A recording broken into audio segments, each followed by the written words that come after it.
There comes a moment, quiet and piercing, when we realize that the rest of our life doesn't begin someday. It begins the moment we stop waiting to be allowed to live it. After 60, you don't owe the world a performance.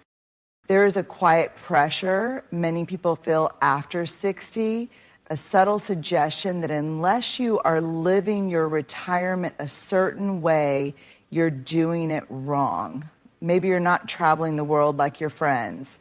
Maybe you're not babysitting the grandkids every weekend. Maybe you're not spending your days in clubs, community events, or endless social circles. And somehow, even in this chapter of life where freedom was promised, you still find yourself explaining or worse, apologizing for living differently. Let's be clear, there is no single way to age, to rest, or to reclaim your time. And there's certainly no moral prize for overextending yourself to meet other people's ideas of a fulfilling retirement. Whether you spend your days tending a garden, reading books in silence, walking alone, or learning something new just for fun, your life doesn't need to be validated by productivity, social buzz, or other people's understanding. You don't owe anyone an explanation for choosing simplicity over chaos, solitude over noise, or peace over pleasing. Living differently is not defiance, it's authenticity. You've spent too many years trying to fit into molds designed for someone else's comfort. Now you get to design your life around your own. No more apologizing for not being available, for not picking up every call, for choosing what feels good in your body and your spirit. There is wisdom in withdrawing from what drains you and courage in saying, this is enough for me. When you stop apologizing for living differently, you make space for deeper joy and integrity. You stop performing and start belonging to yourself. And that, more than anything, is the essence of a truly happy, healthy retirement. Let this be the chapter where you stop explaining and start enjoying. Someday when things settle down, someday when I lose the weight, someday when the kids don't need me as much, someday when I feel ready, we whisper these lines to ourselves like promises. Soft little delays that feel responsible or realistic. But the truth is, someday often becomes never if we're not careful. After 60, it's easy to keep deferring your own joy, healing, and personal dreams. You've spent decades meeting the needs of others, following schedules, responding to urgency, and carrying obligations. So when freedom finally arrives, it can feel unfamiliar, almost uncomfortable. And that's when someday shows up again, dressed as caution, cloaked in fear, whispering that you're too late or too tired or too unsure. But here's the hard truth wrapped in deep compassion. This is not a rehearsal. This is the real thing. This moment right now is your life. You are not promised 5 more years, 10 more summers, or 20 more tries. That doesn't mean you should panic or rush. It means you should start. Start where you are with what you have in whatever state you're in.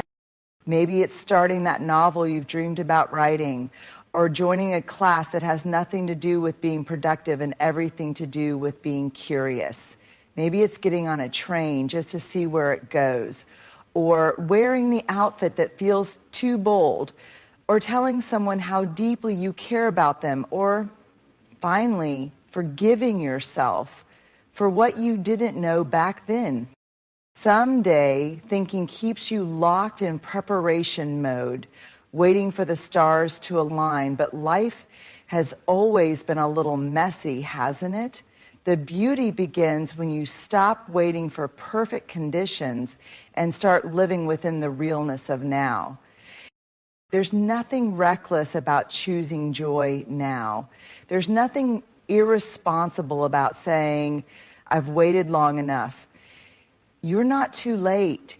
You're just in time for your own life.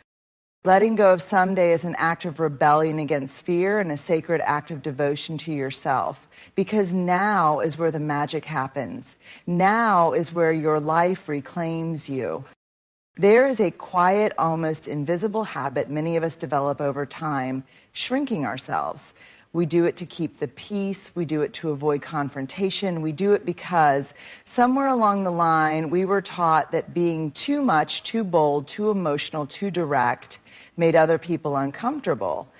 And after 60, many people are still stuck in this old pattern, whispering their truth instead of speaking it, holding back their light to avoid casting a shadow on someone else's insecurity.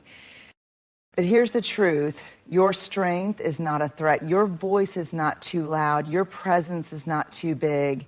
You've spent a lifetime holding things in, opinions, pain, dreams, wisdom. Because somewhere deep down, you feared what would happen if you showed up fully. But that version of you that plays small, that version isn't honest, and it certainly isn't free. At this point in your life, you don't need to seek permission to take up space. Emotionally, physically, spiritually, you've earned every inch of ground beneath your feet. You've carried generations. You've survived silence. You've witnessed losses.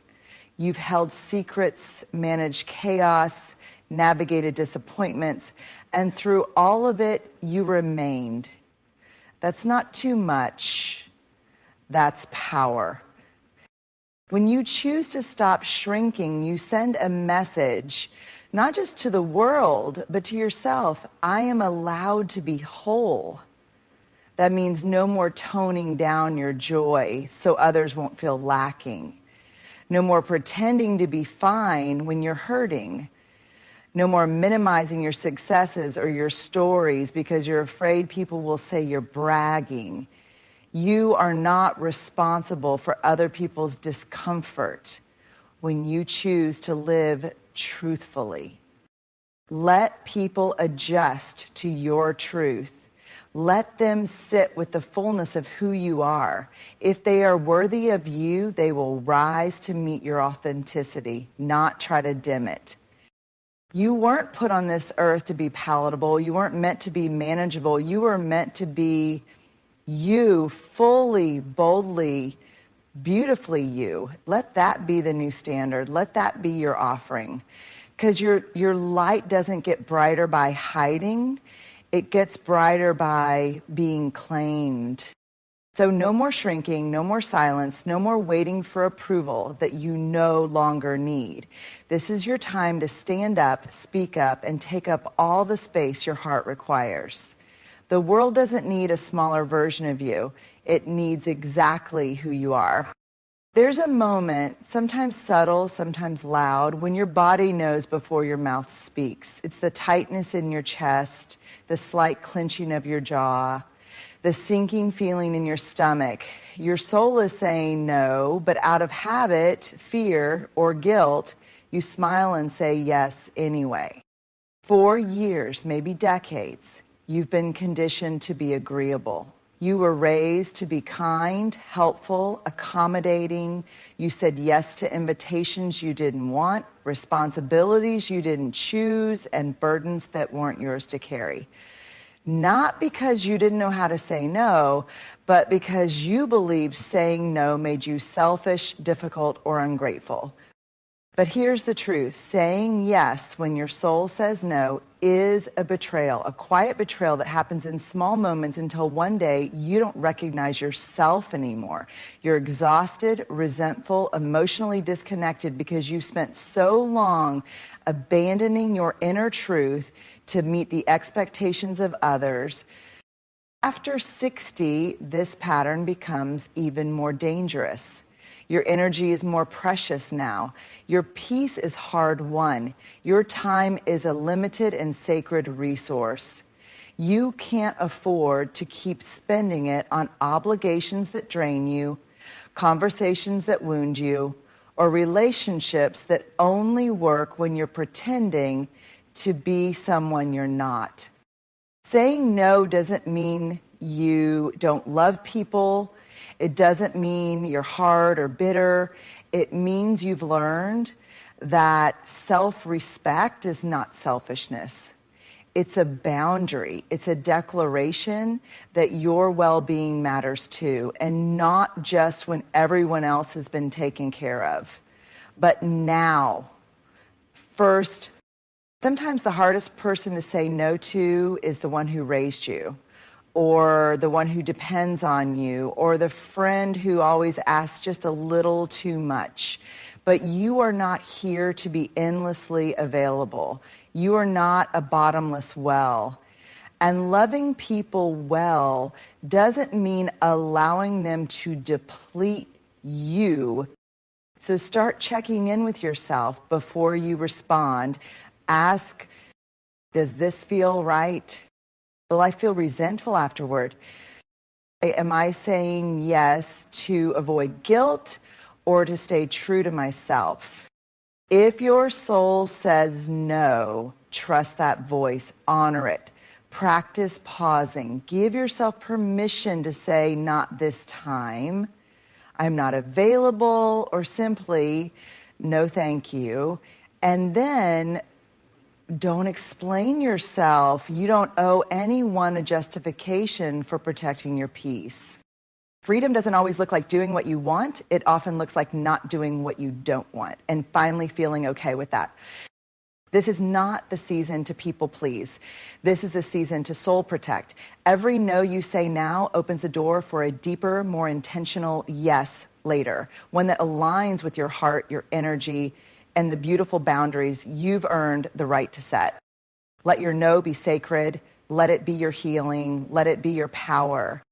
There's a quiet, almost invisible weight that many people carry into their later years, the deep, often unspoken need to be needed. It sounds noble, and for much of life it is. You've been the glue, the helper, the fixer, the caregiver. You've been the one others could count on, sometimes at your own expense.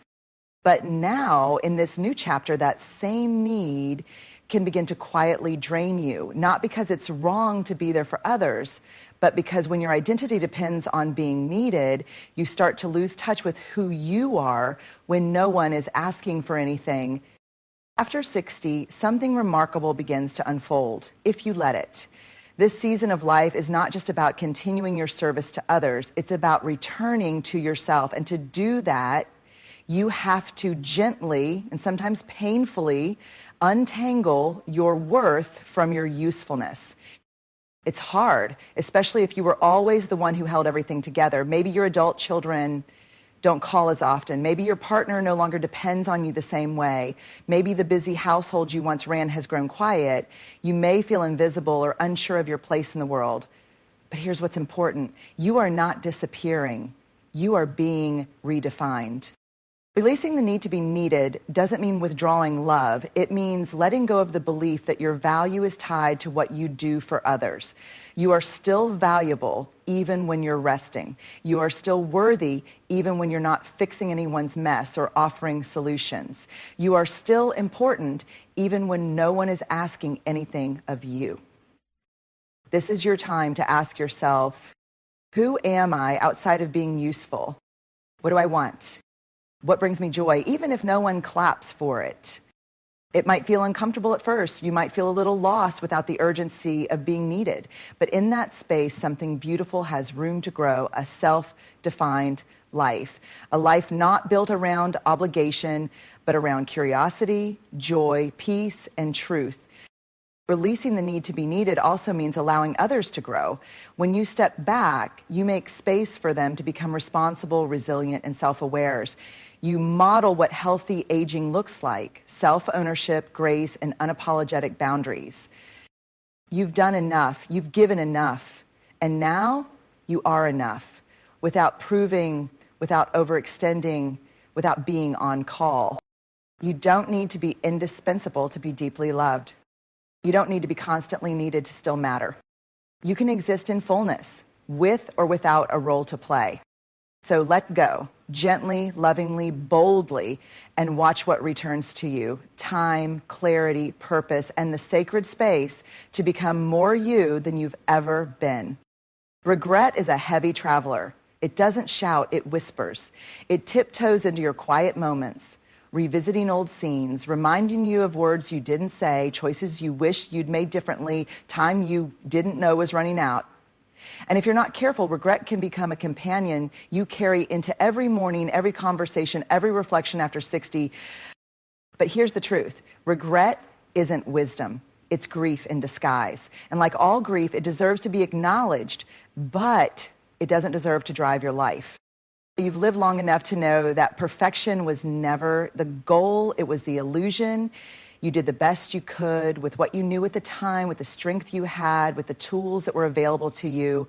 So many of the things you now regret came from a version of you that was just trying to survive, to love, to be enough in a world that didn't always show you how. Let that be enough. Because when regret becomes a daily companion, it steals your ability to enjoy what still is.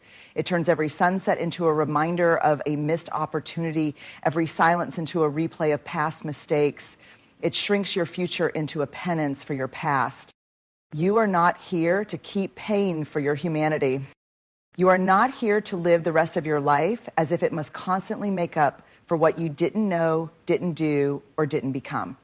What if you allowed yourself to forgive the younger you? What if, instead of carrying regret like a punishment, you carried it like a teacher, a reminder of how far you've come, of what you won't repeat, of how much you've grown?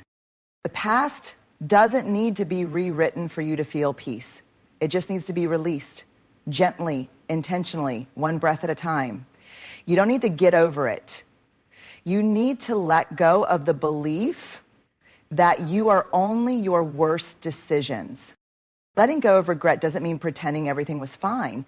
It means recognizing that your healing is more important than your shame. It means choosing to live fully now without dragging the weight of yesterday into every tomorrow. You are still here. That means there is more for you to feel, more for you to learn, more for you to give, more for you to love, and more for you to receive. Regret may visit, but it doesn't have to stay. Open the door, let it speak, and then kindly, firmly tell it that your story is not over and you refuse to let the rest of your life be written in past tense. You are not the mistakes. You are the lessons. You are not the loss. You are the grace that followed. Let that be your new companion. 9 things to stop doing after 60 for a happier, healthier retirement. There's a sacred shift that happens when you finally stop living to meet expectations and start living in alignment with your soul.